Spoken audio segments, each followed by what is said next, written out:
malah jadinya nih. Lepas aja deh. Sebetulnya saya agak ngeri bicara tema yang satu ini. Tapi karena kasusnya sudah masuk di Polda dan menyangkut harkat martabat orang banyak, terutama kaum hawa, sepertinya juga harus kita angkat suara. Ini kisah tentang media menyebutnya sebagai paranormal, yaitu tentang Samsudin Jadab alias Gus Samsudin, yang menurut media online akhirnya telah ditetapkan oleh pihak Polri sebagai tersangka kasus pembuatan video aliran sesat. Sesatnya di mana? Karena di video itu Gus Samsudin beserta, saya tidak tahu nih mau jemput padepokan, jamaah, perguruan atau apa. Intinya adalah mereka menghalalkan, membolehkan anggota-anggotanya tukar pasangan sesuka hati. Nah, konten ini kemudian viral di berbagai macam kanal sampai kemudian berlangsunglah delik viral, bukan delik aduan, bukan delik biasa tapi delik viral. Ini sekedar ungkapan populer masyarakat saja nih untuk memanggil, wahai polisi, tolong tangani kasus ini. Caranya bagaimana? Viralkan berita. Nah, termasuk berlaku dalam kasus Gus Samsudin ini. Yang tertawa terpingkal-pingkal ternyata ada juga terkait dengan penangkapan terhadap Gus Samsudin ini. Siapa lagi kalau bukan musuh bebuyutannya, yaitu pesulap merah. Tapi saya juga tidak mau bicara soal itu. Saya jarang-jarang nih ingin berterima kasih sekaligus memberikan respek kepada Polri yang sangat cepat meringkus tersangka pembuatan konten tidak senonoh semacam ini. Saya semula berpikir butuh waktu berhari-hari, berpekan-pekan, sampai kemudian polisi bertindak. Tapi ternyata dalam kasus ini polisi bertindak cepat. Tapi menurut saya, per hari ini bahwa polisi menggunakan sekian banyak pasal dalam Undang-Undang ITE untuk menjerat Gus Samsudin, itu sudah begini punya. Tapi kalau kita cermati lebih jauh, persoalan bisa jadi lebih serius ini. Lebih serius lagi daripada tanda petik sebatas pelanggaran Undang-Undang ITE. Menurut saya, polisi patut mencermati, mendatangkan para ahli. Kemungkinan bahwa pada kasus ini juga diterapkan Undang-Undang Tindak Pidana Kekerasan Seksual. Kenapa? Di cuplikan video yang saya saksikan, di mata saya terlihat itu. Bagaimana ada laki-laki yang membelai-belai tubuh perempuan dengan cara-cara yang menurut saya tidak pantas. Dan itu menurut saya merupakan bentuk kekerasan seksual. Spesifik paling tidak itu adalah pelecehan seksual. Ketika ada orang, dalam hal ini Gus Samsudin dan juga mungkin krunya, membuat konten dengan ide tak senonoh semacam itu, menurut saya ini juga merupakan bentuk pelecehan sesungguhnya, bahwa ada orang yang secara sengaja memposisikan kaum hawa sebagai objek dalam pembuatan konten yang tidak pantas, konten yang niretik, konten yang tidak senonoh. Jadi ringkasnya, ini bukan semata-mata masalah ada orang yang memproduksi sesuatu dan melanggar Undang-Undang ITE terkait teknis seperti itu, bukan.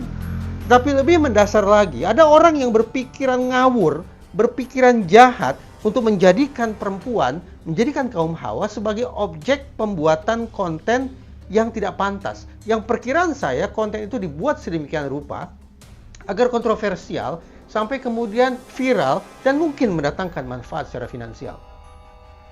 Nah, jangan-jangan bukan semata-mata pelecehan seksual ini. Kalau pembingkaian situasinya seperti yang saya katakan barusan, jangan-jangan juga ada unsur eksploitasi di sini. Eksploitasi kaum hawa. Nah, tentu saja semua kembali ke polisi. Nah, kalau kita bersepakat bahwa pada kasus ini juga ada pelecehan terhadap kaum hawa, juga barangkali ada unsur eksploitasi terhadap kaum hawa di dalamnya, maka sah sudah. Pihak kepolisian, sekali lagi, patut menggunakan di samping Undang-Undang ITE, juga Undang-Undang Tindak Pidana Kekerasan Seksual. Dan patut dijajaki kemungkinan penerapan Undang-Undang Tindak Pidana Perdagangan Orang. Karena kata kuncinya adalah eksploitasi. Apapun itu, rasanya sepanjang yang saya simak di pemberitaan, baik itu Komnas Perempuan ataupun Kementerian Pemberdayaan Perempuan dan Perlindungan Anak, sepertinya sayup-sayup sampai. Bahkan mungkin terkesan tidak angkat bicara terkait dengan kasus ini. Barangkali karena itu tadi, karena polisi sejauh ini hanya mengenakan Undang-Undang ITE, belum mengenakan undang-undang lainnya, perangkat hukum lainnya untuk menjerat Gus Samsudin secara pidana. Coba bayangkan, kalau perempuan-perempuan Indonesia yang diatasnamakan oleh entah itu Komnas Perempuan atau Kementerian Pemberdayaan Perempuan bicara, protes, unjuk rasa ke Polda Jawa Timur misalnya, boleh jadi Polda Jawa Timur akan semakin bersemangat mengenakan pasal-pasal berlapis terhadap paranormal yang satu ini. Karena ini akan mengirim pesan kepada kita bahwa di samping praktek-praktek yang barangkali sulit untuk dipertanggungjawabkan, entah itu secara medis, sulit dijelaskan secara rasional, tapi juga ada unsur-unsur kebahayaan yang dipraktekkan di dalam tempat tersebut.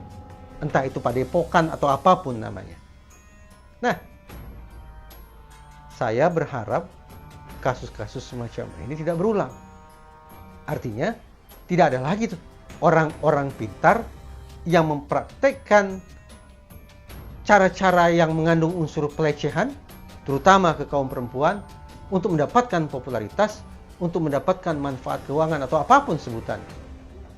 Karena itu, agar peristiwa semacam ini tidak berulang, tidak muncul sampai susah saya sebutnya, tidak muncul paranormal berikutnya, maka sesudah polisi harus memenuhi dua unsur dalam penegakan hukumnya. Pertama, harus cepat. Kasus Gus Samsudin ini menunjukkan kepada kita bahwa Polri bisa bekerja secara cepat. Itu bagus. Tapi tidak cukup hanya bekerja secara cepat. Tapi juga bekerja secara ajak. Bekerja secara konsisten. Kalau dua unsur ini, yaitu kecepatan dan konsistensi, bisa terus-menerus Polri praktekkan dalam memberantas, membasmi, atau apapun sebutannya terhadap praktek-praktek semacam ini, maka pantas bagi kita berharap bahwa satu, produksi tayangan-tayangan tidak senonoh akan turun. Dua, praktek-praktek pengobatan yang tak terjelaskan oleh medis dan barangkali beresiko secara medis akan bisa dikendalikan secara lebih baik. Dan yang ketiga, akan terangkatnya marwah atau martabat kaum Hawa agar tidak lagi menjadi objek-objek pelecehan, objek-objek eksploitasi seperti yang terindikasi ada pada konten yang diproduksi oleh Gus Samsudin. Ngomong-ngomong, sudah mendekati maghrib, saya permisi dulu. Ada yang harus diobati. Kita ketemu lagi di episode berikutnya dalam kasus pidana yang lainnya di Forensik. Itu asal.